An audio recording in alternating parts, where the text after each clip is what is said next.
Let's see, I've been vegan for 12 years now, and I was vegetarian for a few years before that. And I made the transition, I guess you could say.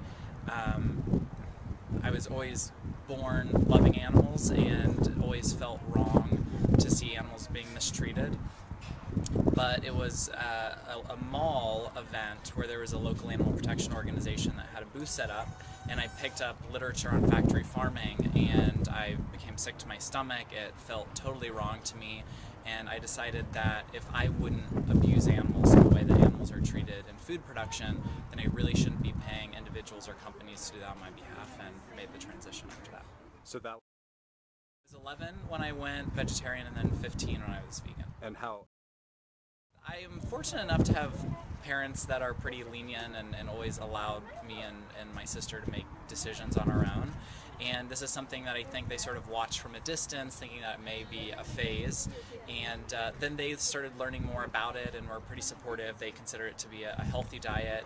And now my father is vegan, my sister is moving towards vegan, and it's really impacted the whole family very positively. so from From the moment that I learned about animal rights issues at 11, I started doing activism on my own scale. I would circulate petitions at school, I would give presentations. When I was 13, I convinced my parents to drive to Washington, D.C. for an animal rights conference, and then when I was 15, founded Mercy for Animals. okay, so Well, Mercy for Animals was founded in a small town in Ohio after an animal abuse case. It was at my sister's high school. There was an agriculture class, and the teacher of that class was also a pig farmer. So he brought to school a bucket of day-old piglets that he had tried to kill that morning on his farm. But when he arrived to the school, one of the piglets was still alive. A student in the class took this piglet by her hind legs and slammed her head first into the ground in an attempt to kill her.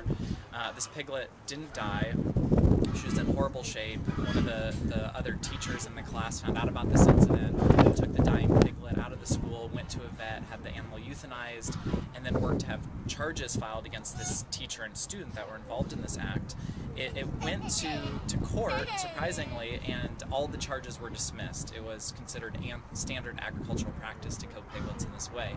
So that case really highlighted the need for an animal protection organization in rural Ohio, and really brought a number of people together. So it started out very organically in this small town and just grew from there after we learned about the real scope of farm animal protection needs in Ohio and nationwide. and what were So passing out literature on factory farming and animal rights, doing demonstrations outside of McDonald's, and then a few years into it we started doing investigations and open rescues at factory farms. So going into egg farms in Ohio and documenting the inherent abuses that these animals are subjected to, rescuing birds that were being neglected and dying without veterinary care, and then going to the media and showing people exactly where eggs come from. and When we first started doing the open rescue style of undercover investigations, and we did those through 2004. We did 4 of those at the largest egg farms in Ohio and rescued a total of 35 animals from those cases. And then in 2007, we started doing employment-based undercover investigations where we would actually send people into factory farms or slaughterhouses, and they would become hired at the facilities, and they would work there side by side with other employees, but they'd be wired with a pinhole-sized hidden camera and document the daily abuse that the animals were subjected to. And we started doing these investigations for a number of reasons. One is we knew that most people were totally in the dark on how farmed animals are really being treated, and that there needed to be a very public advocate for these animals. So our investigations exposed what was happening behind the closed doors of these facilities, and we were then able to use them to generate massive amounts of media coverage and public education, and push for cruelty prosecution of individuals and companies and policy changes. So it's grown to be a major part of the work that we do. I think that really most successful campaigns start with an undercover investigation, being able to document what truly happens. Every single one of the 16 undercover investigations that we've conducted have been carried out at facilities selected completely at random, and that's without exception. So everything from small-scale dairy farms to the world's largest hatchery and some of the nation's largest pig farm, dairy farms, slaughterhouses, egg farms. Without exception, we find that animal abuse runs rampant in these facilities, that it's inherent in the system, that as long as we're treating animals as disposable commodities and not as individuals with their own needs and interests, these animals are going to be abused. Sometimes the abuse is more sadistic and malicious that we find at facilities, but I think really the worst abuses are those that are considered standard and industrialized in these systems, like cramming animals in cages where they can't even turn around or mutilating them without painkillers. So we're here at Mercy for Animals. We're in a phase of expansion. We're opening an office in Los Angeles in a few months, and we're expanding our undercover investigations department. We're going to be launching a national advertising campaign, and we see ourselves in the future expanding on both a grassroots level, on a corporate policy level, expanding to have offices nationwide, and to really help mainstream animal rights and veganism for more people to become aware and for it to become more accessible. And how?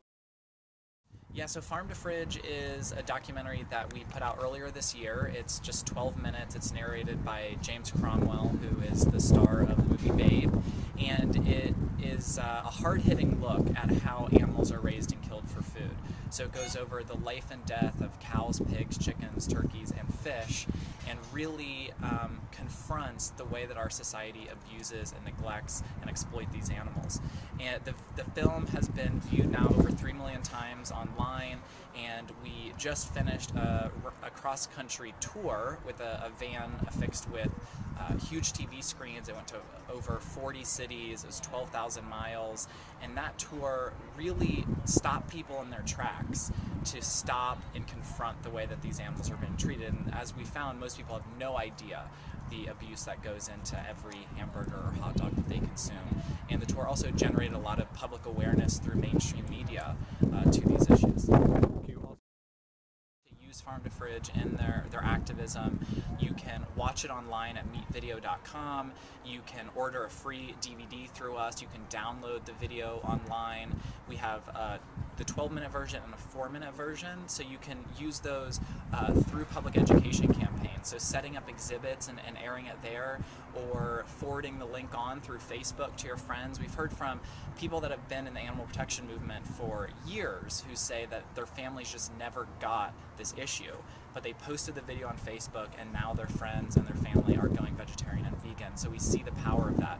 There's also a campaign that we're really excited about called Paid Per View, and we work closely with Veg Fund, who will provide organizations and individuals with $1 per person to give them to watch the video. So if they watch a 4-minute version of the film, they can earn $1 doing that and get a vegetarian starter kit.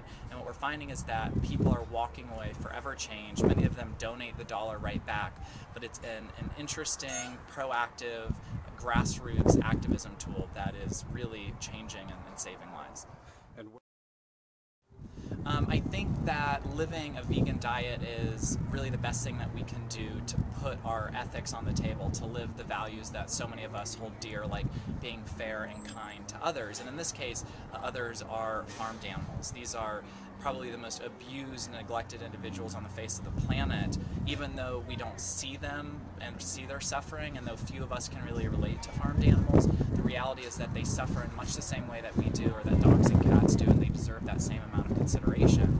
And I think that it connects to other social justice issues and the environment and our own health, because if we can extend that circle of compassion to include farmed animals, those that many of us relate to least, it can only make this world a kinder place for all of us to inhabit.